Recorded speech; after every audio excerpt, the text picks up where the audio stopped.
চিকিৎসার জন্য সিঙ্গাপুরের উদ্দেশ্যে ঢাকা ত্যাগ করেছেন বিএনপির মহাসচিব মির্জা ফখরুল ইসলাম আলমগীর। সঙ্গে রয়েছেন তার স্ত্রী রাহাত আরা বেগম। রোববার রাত 11:55 সিঙ্গাপুর এয়ারলাইন্সের একটি ফ্লাইটে তিনি ঢাকা ত্যাগ করেন। বিষয়টি নিশ্চিত করেছেন বিএনপির মিডিয়া সেলের সদস্য সাইরুল কবির খান। বিএনপির ভারপ্রাপ্ত চেয়ারম্যান তারেক রহমান বলেছেন, বাংলাদেশে আর কোনোদিন কেউ যাতে ক্ষমতা কুক্ষিগত করে স্বৈরাচারী না হয়ে উঠতে পারে সেটি নিশ্চিত করতে বিএনপি সংবিধানে এমন ব্যবস্থা রাখতে চায় যাতে কেউ পরপর 2 বারের বেশি প্রধানমন্ত্রী হতে না পারে। রোববার আগামী জাতীয় সংসদ নির্বাচনের প্রস্তুতি নিতে দেশব্যাপী তৃণমূল পর্যায়ে ধারাবাহিক মত বিনিময় সভার অংশ হিসেবে কুমিল্লা ও ফরিদপুরের নেতাকর্মীদের উদ্দেশ্যে তিনি কথা বলেন। বিএনপি রাষ্ট্র কাঠামো সংস্কারের পরিকল্পনার কথা তুলে ধরে দলের ভারপ্রাপ্ত চেয়ারম্যান বলেন, বিএনপি ভবিষ্যতে এদেশে স্বৈর শাসনের কবর রচনা করতে চায়। আইন, বিচার ও নির্বাহী বিভাগের মধ্যে ক্ষমতার ভারসাম্য রাখতে চায়। রাষ্ট্র পরিচালনায় সমাজের জ্ঞানীদের প্রতিনিধিত্ব অংশগ্রহণ নিশ্চিত করতে 2 কক্ষ বিশিষ্ট পার্লামেন্ট ব্যবস্থা প্রবর্তন করতে চায়।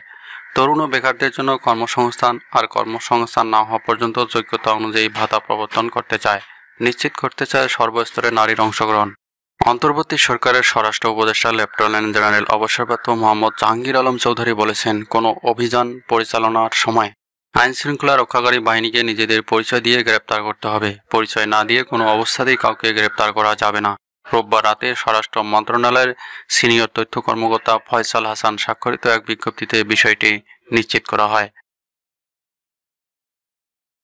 এদিকে স্বাস্থ্য উপদেষ্টা নূরজাহান বেগমের আশ্বাসে কর্মবিরতি স্থগিত করে কাজে যোগ দিয়েছেন ঢাকা মেডিকেল কলেজ হাসপাতালের চিকিৎসকেরা।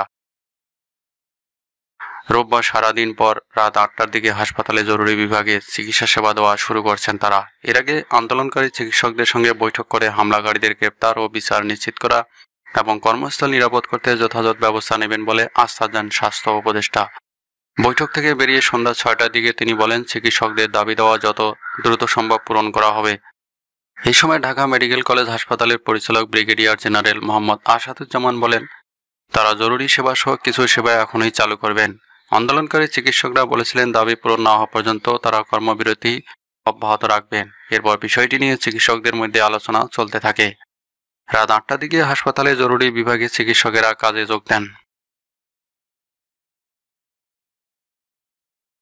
সরকারি চাকরিজীবীদের সবার সম্পদের হিসাব দেওয়ার নির্দেশনা দেওয়া হয়েছে। রোববার জনপ্রশাসন মন্ত্রণালয় থেকে জারি করা এক সংবাদ বিজ্ঞপ্তিতে এই নির্দেশনার কথা জানানো হয়। তবে কতদিনের মধ্যে হিসাব জমা দিতে হবে তা উল্লেখ করা হয়নি।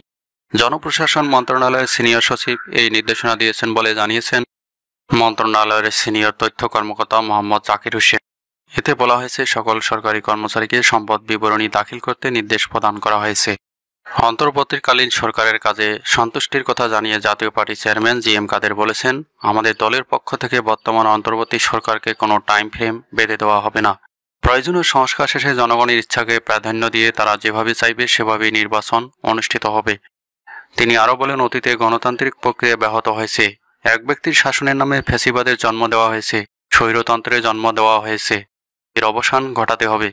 সংবিধান ও শাসন পদ্ধতিতে যে ত্রুটি রয়েছে তা দূর করতে হবে। নির্বাচন ব্যবস্থা ও শাসনতন্ত্র সুষ্ঠু করতে হবে।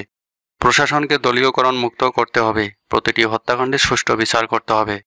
ট্রুথ কমিশন গঠন করে স্বীকৃতি দুর্নীতিবাজদের অর্থ সরকারি কোষাগারে ফেরতের সুযোগ দেওয়া যেতে পারে। রোববার রাজধানীর বনানীতে জাতীয় পার্টির চেয়ারম্যানের কার্যালয়ে সংবাদ সম্মেলনে জি.এম. কাদের এসব কথা বলেন।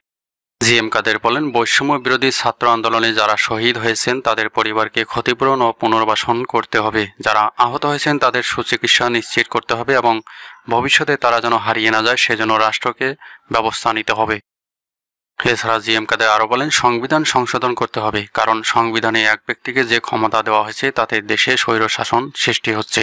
আমরা চাই প্রধানমন্ত্রী দলীয় প্রধান হতে পারবেন না। এক ব্যক্তির হাতে ক্ষমতা থাকলে দল, সরকার ও রাষ্ট্র সাধারণ মানুষের বিপক্ষে চলে যায়।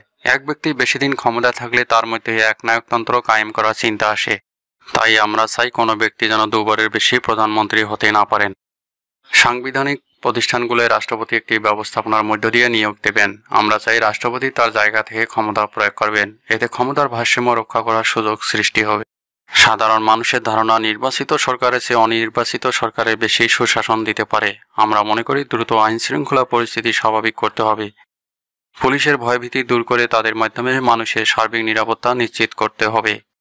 দ্রব্যমূল্য সাধারণ মানুষের ক্রয় ক্ষমতার মধ্যে রাখতে হবে। সাধারণ মানুষের যদি পেটের ভাত ও জীবনের নিরাপত্তা নিশ্চিত হয়, তাহলে তারা নির্বাচনের জন্য প্রয়োজনীয় সময় দিতে রাজি আছে।